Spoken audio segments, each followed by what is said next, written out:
علماء حق کون ہوتے ہیں اور علماء سو کون ہوتے ہیں؟ حضرت جنید بغدادی علیہ رحمہ نے علماء حق کی چند نشانیاں بیان کی ہیں اور علماء سو کی بھی چند نشانیاں بیان فرمائی ہیں۔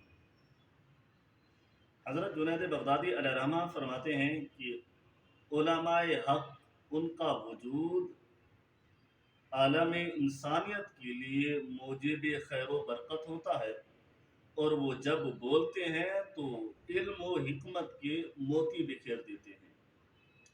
ان کی ذات باران رحمت کی طرح ہوتی ہے، جن سے اعمال کی کھیتیاں سرسبز اور شاداب ہوتی ہیں۔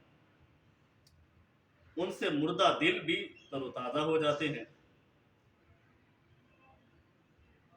اور شوق طلب کے ساتھ نفس کی بڑی خیر خواہی چاہتے ہیں، اور یہ لوگ قیام حق کے لیے ہمیشہ جد و جہد کرتے ہیں اور اپنے علم پر حسن خوبی کے ساتھ عمل پیرا بھی ہوتے ہیں۔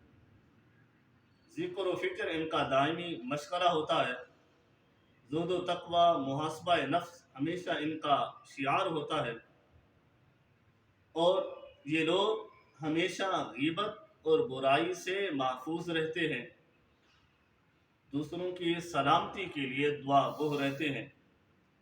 دوسرے لوگ اگر ان پر ظلم و ستم بھی کرتے ہیں تب بھی یہ انہیں برداشت کرتے ہیں۔ یہ ہے علماء حق۔ اور علماء سو وہ ہوتے ہیں جو اپنے علم پر عمل کرنے سے گریزاں ہوتے ہیں۔ ان کے سامنے حصول علم کا مقصد محض صرف شہرت ہوتی ہے۔ علماء سو کی ان کا تمام تر زور علم یا تلاوت پر صرف ہوتا ہے، انہیں تعبیروں کے ذریعے سے ان کا تمام تر علم تعبیروں کے ذریعے سے مقاصد بلند سے پہلو تہی کرنے کے لیے اور روپیہ کمانے اور اس کی تشہیر کے لیے ہی صرف ہو جاتا ہے۔ یہ علماء سو جن کا مقصد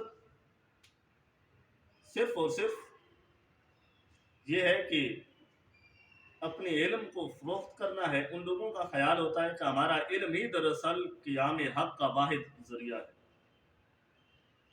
اور علماء سو ہمیشہ دین کی سربلندی کے لیے نہیں ہوں گے، اپنے اعمال کی بہتری کے لیے نہیں ہوں گے۔ ان کا جب بھی مقصد ہوگا تو صرف ایک ہی ہوگا کہ دولت حاصل کرنا یا شہرت حاصل کرنا ہوتا ہے۔ تو اللہ رب العزت ہمیں علماء سو سے محفوظ فرمائے اور علماء حق کے ساتھ بیٹھنے کی توفیق عطا فرمائے۔